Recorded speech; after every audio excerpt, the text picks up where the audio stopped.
And now in sports, UK Prime Minister Boris Johnson outlined his plans for the return of sports fans to stadiums amid the coronavirus pandemic, saying the spectators could be allowed back into grounds as early as October.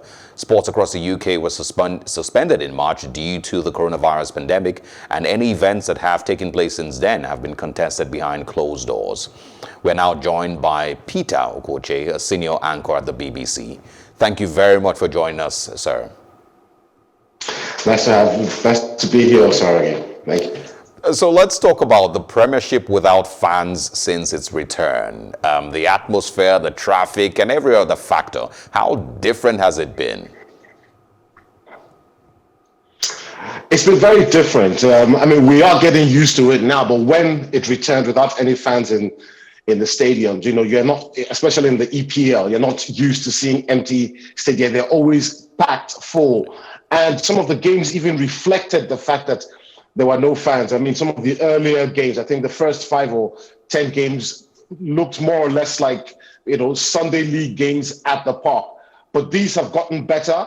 The games have now improved. I think the players are now getting used to not playing with the fans. But I'm sure the fans themselves can't wait to get back into the stadium. So they'll be welcoming this new line from Boris Johnson.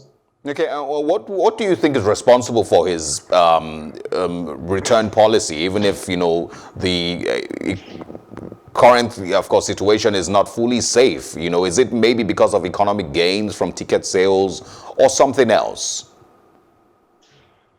Well, I think it has to do with quite a few things, you know. So, I mean, the clubs have taken huge financial hits due to the fact that they're not allowing fans into the stadium, I mean, into hundreds of millions of dollars per club.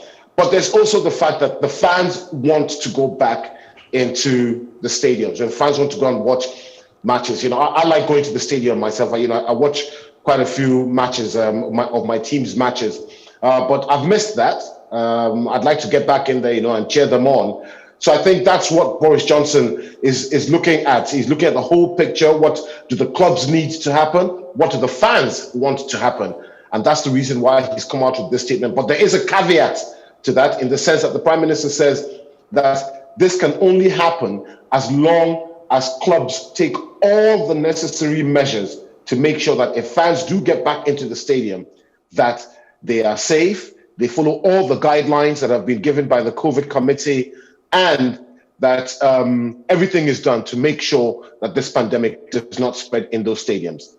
Yeah, and you know, do you feel that this is feasible, you know, without, you know, of course, casualties in the end, bearing in mind that the UK is still experiencing, you know, the flattening of the curve. It's not there yet. So do you think that this, you know, might be really possible without casualties and, you know, a spike in cases? You know, that's a difficult question to answer, you know, and anybody who answers that question will just be making a wild guess, to be honest. Yes, there still are infections in this country. They're bringing them down, you know, they're trying to flatten that curve. We're not exactly there yet, but I think if, you know, I mean, offices have reopened. So, I mean, I go to work on the regular, I get on public transport, I get on the trains, I get on buses to go to work.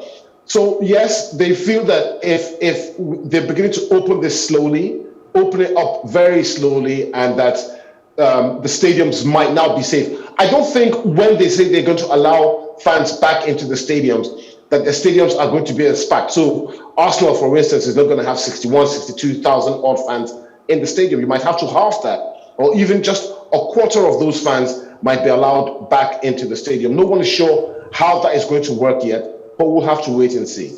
Okay, and of course, let's talk briefly on the FA match yesterday. Arsenal having a second victory over a you know, big team, which is not something that we're very familiar with. What is your take on the new Arsenal? Now you're talking my language.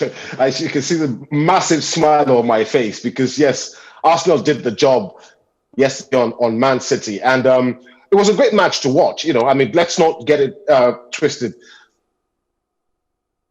Arsenal did what they needed to do to control that game. They made Man City, who had most of the ball, to play the game in the way that they wanted. In the end, Aubameyang scored those two fantastic goals that make that now mean that Arsenal will be going to Wembley for the 21st time to play in the FA Cup final.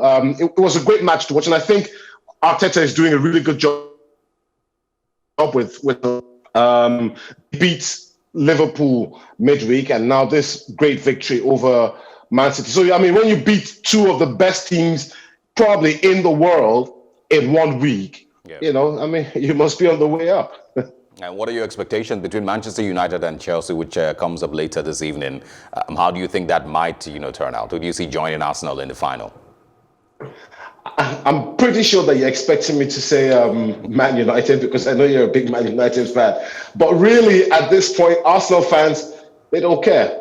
Anyone, Man United, Chelsea. I mean, both teams, I think they're at about the same position right now when it comes to the progress that they've made. And I think they're just about a point or two separating them on the table as well. I think Chelsea have a slight edge over Man United, but we'll wait and see. Already, there's been a war of words between Frank Lampard, the Chelsea coach, and Ole Gunnar Solskjaer, the United coach, with Frank Lampard saying that that Man United players always play to get VAR decisions and always dive to win free kicks and the like. So, it's already started, but we'll have to wait and see who comes out on top this evening. But good luck to both of them. Arsenal is ready for any of them. Okay. What would you say might be necessary for Arsenal to maintain the current form that they have? Do you think that they can? That's first. And then, what do you think that, Arteta needs or the team needs? I think first and foremost, most importantly, Arsenal need to keep Pierre-Emerick Aubameyang. I don't know what he's asking for. There are rumors that he's asking for £250,000 a week. Some are saying £350,000 a week. I would pay him £500,000 a week if that is what it takes to keep him. You have to keep him. And then I think Arsenal need to buy two centre-backs. I know Mustafi, David Luiz, they were immense yesterday. They were amazing yesterday. But we need two world-class centre-backs.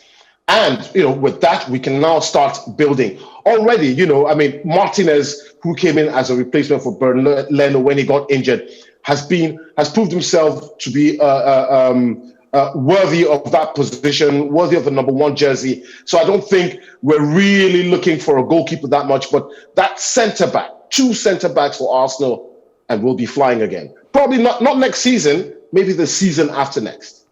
And lastly, just before you go, I really want you to share on this one. What are your thoughts on Leeds back in the Premier League? It's been 16 years, I believe, since they, were relegated. It has been a massive last few days for them. And is it exciting for you also? Do you think that they can go, far enough to, next season? I think it's great that Leeds is back. 16 years for such a club like Leeds is a long time. For people who don't know, Leeds was a massive, massive team here in this country. I mean, that's the team that came out with the likes of Mark Viduka, the Australian, Tony Yeboah, the Ghanaian, even James Milner, who now plays for Liverpool, started off in Leeds. People don't realize that. It's a massive, massive promotion for the club.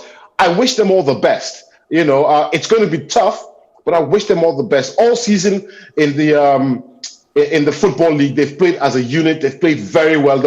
There were times in the season when you didn't think they could quite make it to the automatic qualification, but they've done it. I wish them the best. I've got friends who are Leeds United fans who have suffered heartache for the last 16 years. And when Arsenal fans complain about not winning the trophy since 2004, I tell them, imagine being a Leeds United fan. It's an interesting story. We look forward to seeing them play in the EPL. And of course, I wish them the best of luck this season. Thank you very much for being a part of our conversation this morning, Peter Okoche. We'll look forward to speaking with you again also.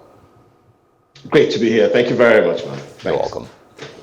And that's our news roundup of events at this hour. For more news updates, please follow us on Plus TV Africa on Facebook, Twitter, and Instagram. And do subscribe to our YouTube channel at Plus TV Africa. We'll be back later with more stories making the headlines. Do join us. I am Osaogie Ogmowa.